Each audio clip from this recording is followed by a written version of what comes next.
民進黨擔市長初選民調決定14號即天的最後關鍵，立委林俊憲13號一透早甲幕僚開會擬定選戰的策略，選擇對中西區的總部出發，被固守於立委選區的大本營來車隊掃街，把會當甲市民接觸的最後一刻來衝刺。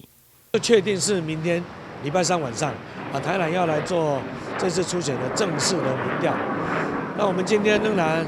依照我們事先規劃好的路線還有節奏，我的競選總部出發。那大概繞行的區域是我最熟悉的區域了，就是我個人的一個立委的一個選區。那我們這幾天感受到民眾的熱情都上來了。因為我這樣在車隊經過的時候，我自己的感受非常清楚，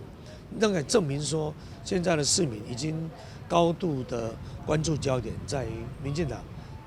誰可以代表出來競選市長。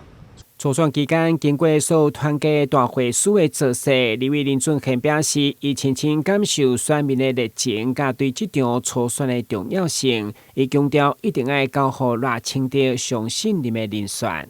第一個，我感受到我的競選組的團隊，我們台南隊的黨公子，還有我的支持者，現在士氣非常高昂。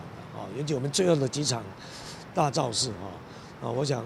大家也都深刻的體驗到這場初選的重要性不只是今年2026年台南市長民進黨的提名會是全國的焦點，那也會直接影響到2028年的總統大選。那這裡畢竟是賴清德最重要的一個選區了，一定要交給賴總統最信任的人。